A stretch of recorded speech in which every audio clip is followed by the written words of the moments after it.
ሰላም ጤና ይስጥልኝ ውድና የተከበራችሁ የኢትዮጵያ ቤተሰቦች በያላችሁበት የእግዚአብሔር ጸጋ በረከት ከእናንተ ጋር ይሁን። ዛሬም እንደተለመደው በአዲስ ታሪክ ወደ እናንተ ተከስቻለሁ።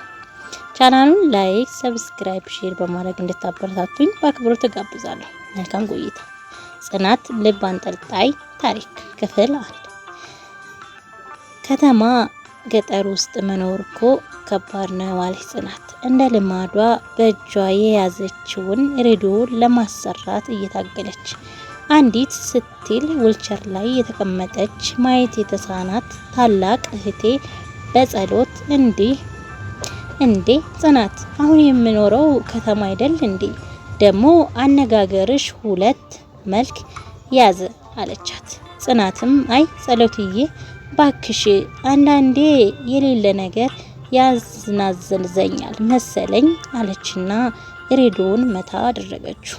እሱም በዱላ ይሰራ ይመስል መስራቱን ቀጠለ። ጽናት ይሄ ፕሮግራም አላመለጠኝም አለች። ሬዲዮ ወደ ጆሮዋ አስጠጋችው። እንደው ወደ ጆሮዋ ማስጠጋቷ ለምድ ሆኖባት እንጂ የሬዲዮ ድምጽ ከነሱ ቤት አልፎ ጎረቤት ይሰማል። ጎረቤት የሌላቸው እንጂ ቢኖራቸው ኖሮ ሬዲዮ ውስጥ አንድ ጓሮና ድምጽ ያለው ተወዳዳሪ የሌለው ደራሲ ስለ ድርሰቱ ምርቃት ሊደርሱትም ምርቃት እየተዘጋጀ መድረክ ላይ ቆሞ የሚናገር ይመስላል። የነ ጽናት ቤት ሬዲዮ ውስጥ የሚያወራው ሰው በቀር ምንም አይሰማም። ይህ ታዋቂ ደራሲ ከታዳሚዎቹ ጭብጨባ በኋላ ወሬውን ቀጠለ። ሰላም ጤና ይስጥልኝ፣ ከአክብሮት ጋር ይድረስላችሁ። ስለ መጽሐፌ ከማውራቴ በፊት ስለ ድርሰት አንዳንድ ነገር ልበላችሁ አላቸው። እዚህ ዓለም ላይ ስንኖር በፈጣሪ አምላክ አለ ብለን የማሰብ ነውና፣ ለምሳሌ አውሮፕላን ሲሰራው ሰው ከወፍ ነው የሰራው ብልሃቱን የተማረው። መኪና የሰራው ሰው ከሰው ውጤታዊ ሆድ ዕቃ ካለ ተነስቶ ነው ወዲያናው። መኪናስ የስራው ሌሎችም እንደዛው። ደራሲው ከህይወት የመነሳትና ፈጠረን ካለው ፈጣሪ ህይወትን በመውሰድ ነው የሚደርሰው። ልዩነቱ ፈጣሪ የፈጠራቸው ፍጥረታት በእውነት አሉ፣ እኛ የፈጠርናቸው ደግሞ በምናብ አሉ። እኚህን ምናባታቸው ውስጥ ያሉትን ሰዎች በአካል ማምጣት በጭራሽ አንችልም።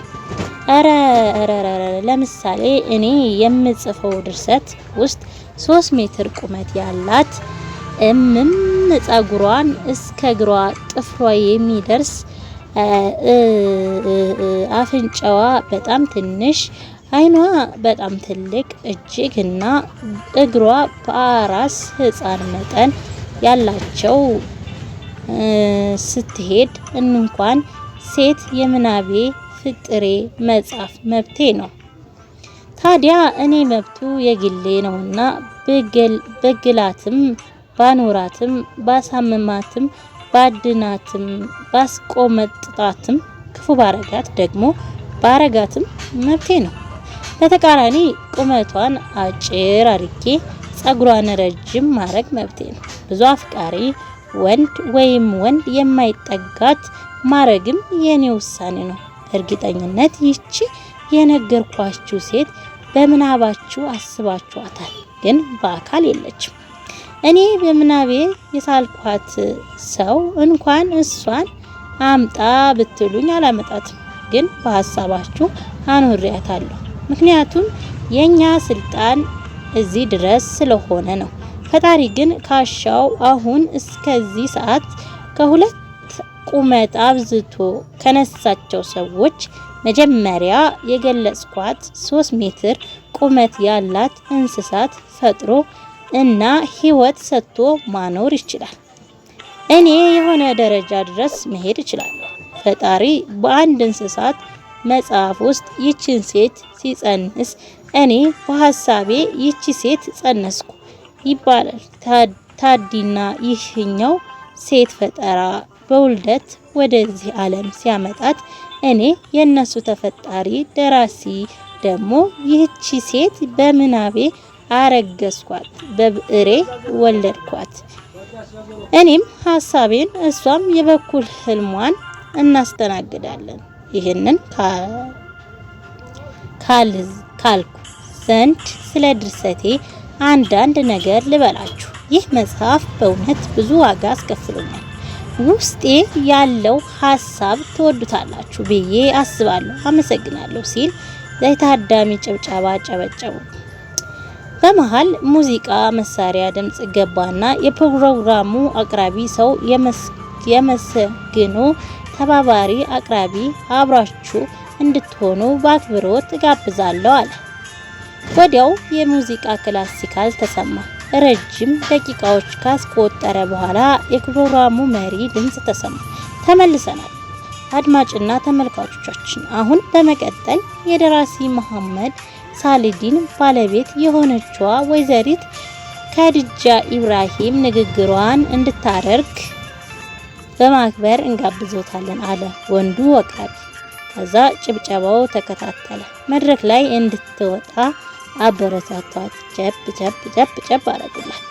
የደራሲ መሐመድ ሳላዲን ሚስት የሙዚቃና በጭብጨባ ታጅባ ወደ መድረክ እየሄደች ይመስላል።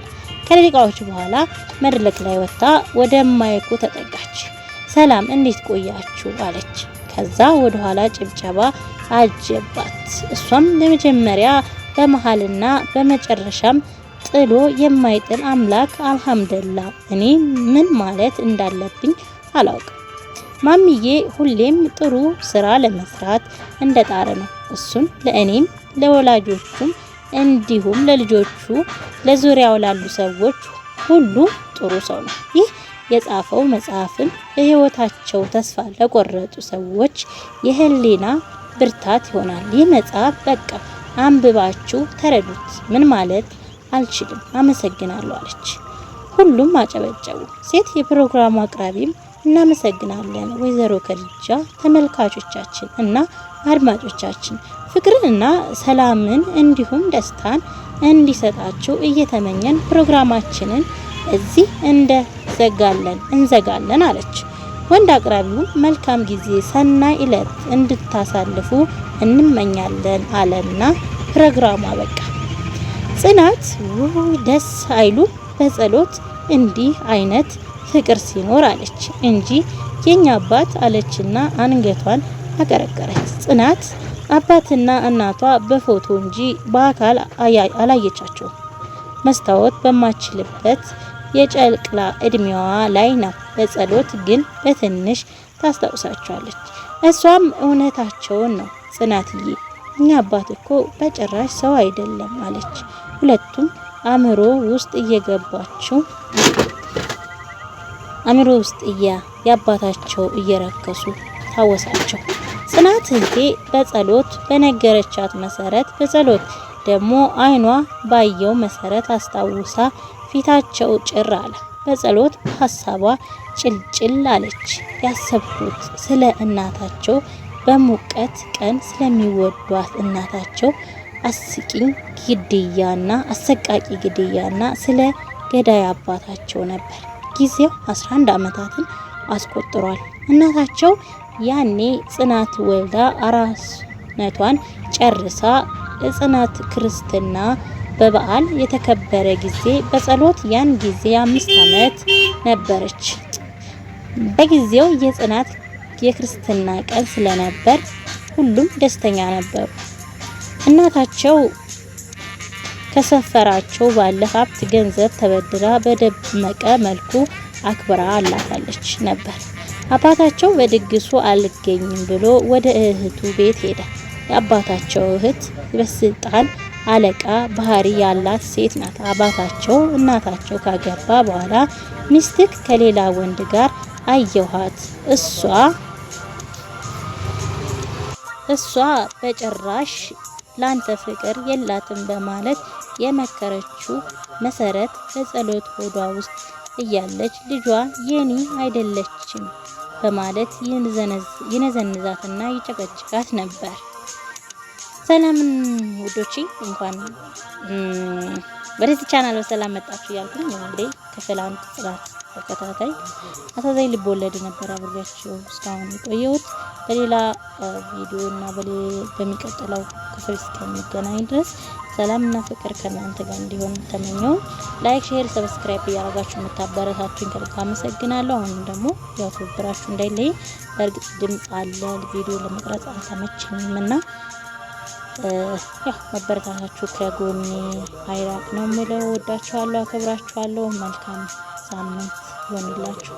ሳምንት በቀጣይ ክፍል እንገናኛለን። ቻው ቻው። ወዳችኋለሁ።